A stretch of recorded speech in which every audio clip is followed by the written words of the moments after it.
नमस्कार मेरे शिव महापुराण के रसिक श्रोतागण। शिव महापुराण के पाठ के क्रम को हम आगे बढ़ाएं। आइए कर लेते हैं इसके पहले शिव पार्वती की वंदना। कर्पूर गौरम करुणावतारम संसार सारम भुजगेन्द्रहारम सदा वसन्तं हृदयारविन्दे भवं भवानी सहितं नमामि। शिव पार्वती की वंदना के बाद अब हम देखते हैं कि हमारा शिव महापुराण के रुद्र संहिता के सती खंड में हमारा आज का पाठक्रम कौन सा है और हमारे पाठ का नाम कौन सा है। तो आज का हमारा पाठ है अथ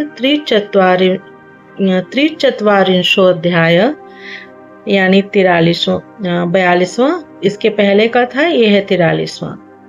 और नाम है पाठ का भगवान शिव का दक्ष को अपनी भक्त वत्सलता, ज्ञानी भक्ति की श्रेष्ठता तथा तीनों देवों की एकता बताना, दक्ष का अपने यज्ञ को पूर्ण करना, देवताओं का अपने अपने लोकों को प्रस्थान तथा सती खंड का उपसंहार और महात्म्य। तो चलिए अपने आज के पाठ को हम प्रारंभ करते हैं। ब्रह्मा जी बोले, हे नारद, इस प्रकार रमापति विष्णु मेरे देवताओं, ऋषियों तथा अन्य लोगों के द्वारा स्तुति करने पर महादेव जी बड़े प्रसन्न हो गए। तब वे शंभु कृपा दृष्टि से सभी ऋषियों एवं देवताओं को देखकर तथा मुझ ब्रह्मा और श्री विष्णु का समाधान करके दक्ष से इस प्रकार कहने लगे। महादेव जी बोले, हे प्रजापति दक्ष, मैं जो कुछ भी कह रहा हूँ सुनिए।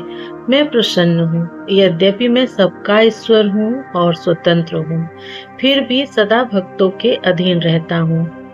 4 प्रकार के पुण्यात्मा मेरा भजन करते हैं। हे दक्ष, हे प्रजापति, उनमें पूर्व की अपेक्षा उत्तरोत्तर श्रेष्ठ है। उनमें आर्त, जिज्ञासु, अर्थार्थी और चौथा ज्ञानी है। पहले के 3 तो सामान्य भक्त हैं और चौथा विशिष्ट महत्व का है।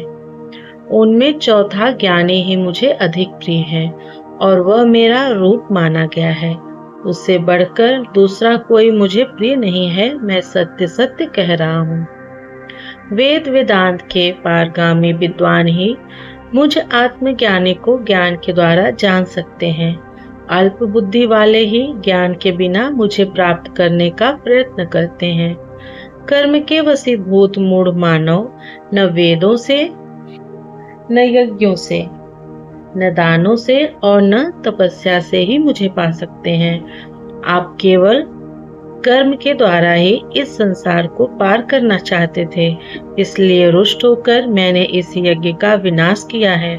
अतः हे दक्ष, आज से आप बुद्धि के द्वारा मुझे परमेश्वर मानकर ज्ञान का आश्रय लेते हुए सावधान होकर कर्म कीजिए। प्रजापति, आप उत्तम बुद्धि के द्वारा मेरी दूसरी बात भी सुनिए। मैं अपने सगुण स्वरूप के विषय में भी धर्म की दृष्टि से गोपनीय बात आपसे कहता हूँ। जगत का परम कारण रूप मैं ही ब्रह्मा और विष्णु हूँ। मैं सबका आत्मा, ईश्वर, साक्षी, स्वयं प्रकाश तथा निर्विशेष हूँ। हे मुने, अपनी त्रिगुणात्मिका माया में प्रवेश करके मैं ही जगत का सृजन, पालन और संहार करता हुआ क्रियाओं के अनुरूप ब्रह्मा, विष्णु और रुद्र नामों को धारण करता हूँ।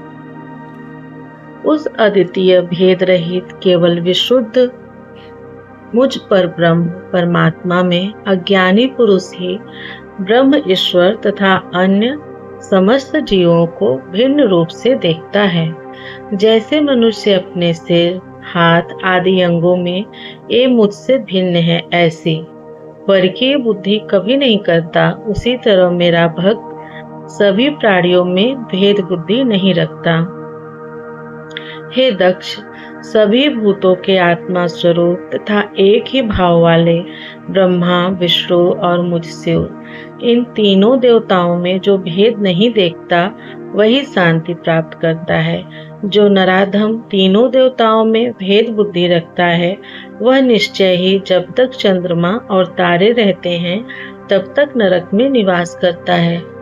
मुझ में परायण होकर जो बुद्धिमान मनुष्य सभी देवताओं की पूजा करता है उसे इस प्रकार का ज्ञान हो जाता है जिससे उसकी शाश्वती मुक्ति हो जाती है।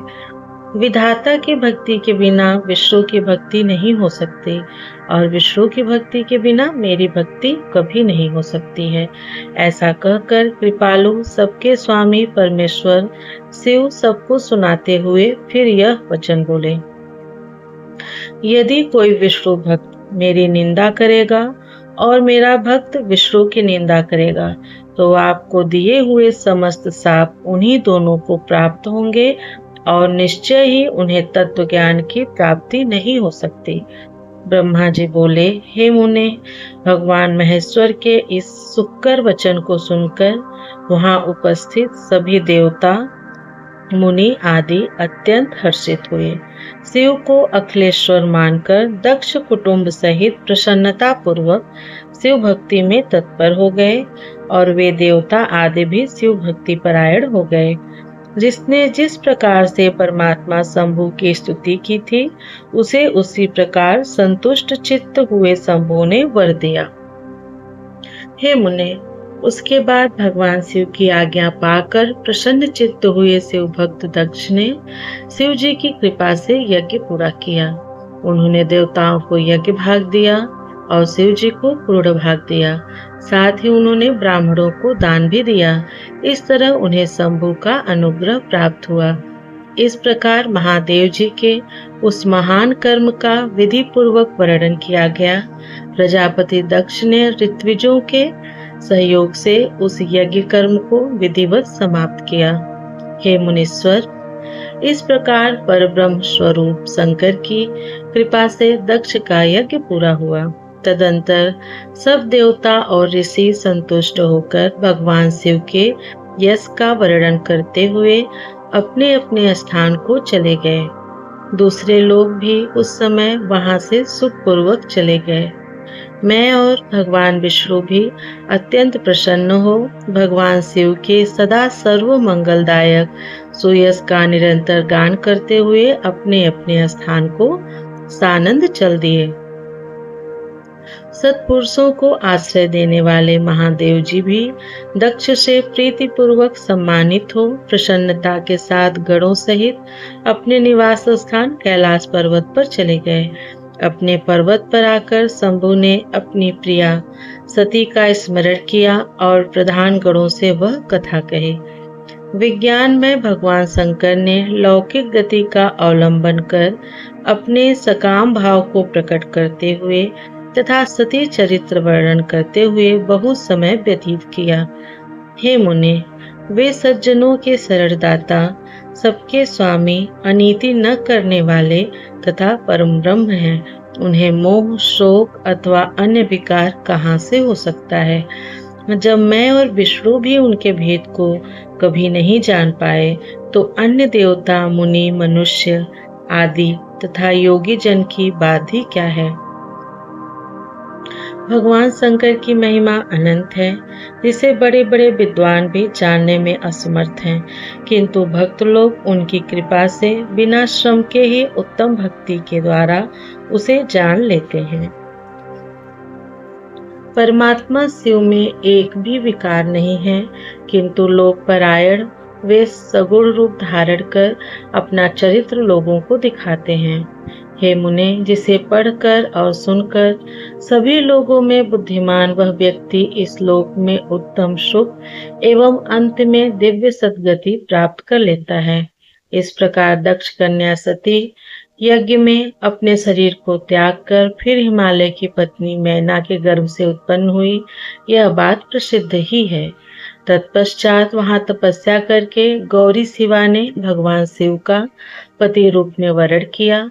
वे उनकी वाम अर्धांगिनी होकर अद्भुत लीलाएं करने लगी। हे नारद, इस प्रकार मैंने आपसे सती के परम अद्भुत चरित्र का वर्णन किया, जो भोग मोक्ष को देने वाला, दिव्य तथा संपूर्ण कामनाओं को पूर्ण करने वाला है। यह आख्यान कालुष्य रहित, पवित्र, दूसरों को पवित्र करने वाला, स्वर्ग की प्राप्ति कराने वाला और पुत्र पौत्र रूप फल प्रदान करने वाला है। हे तात, जो भक्तिमान पुरुष भक्ति भाव से इसे सुनता है और अन्य मनुष्यों को सुनाता है, वह इस लोक में संपूर्ण कर्मों का फल पाकर परलोक में परम गति प्राप्त करता है। जो इस शुभ आख्यान को पढ़ता है अथवा पढ़ाता है, वह भी समस्त सुखों का उपभोग करके अंत में मोक्ष प्राप्त करता है। इस प्रकार श्री शिव महापुराण के अंतर्गत द्वितीय रुद्र संहिता के द्वितीय सती खंड में दक्ष यज्ञ के अनुसंधान का वर्णन नामक 43वां अध्याय पूर्ण हुआ। प्रियम शंकरम सर्वनाथम नमामि। हर हर महादेव। शंकर भगवान की कृपा से यहाँ द्वितीय सती खंड समाप्त होता है। अगले वीडियो में हम लोग इसका तृतीय खंड पढ़ेंगे, जो कि पार्वती खंड है। अभी के लिए बस इतना ही। और आप लोगों को शिव महापुराण का ये पाठ जैसा शिव महापुराण में लिखा है, मैं उसको बस वैसे ही आपको पढ़ के सुनाती हूँ। अगर आपको पसंद आता है तो इसे आप अपनी फैमिली और दोस्तों के साथ भी शेयर कर सकते हैं। मिलती हूँ आप लोगों से अगले वीडियो में। हरे नमः, हरे नमः, हरे नमः। ओम नमः पार्वती पतये। हर हर महादेव।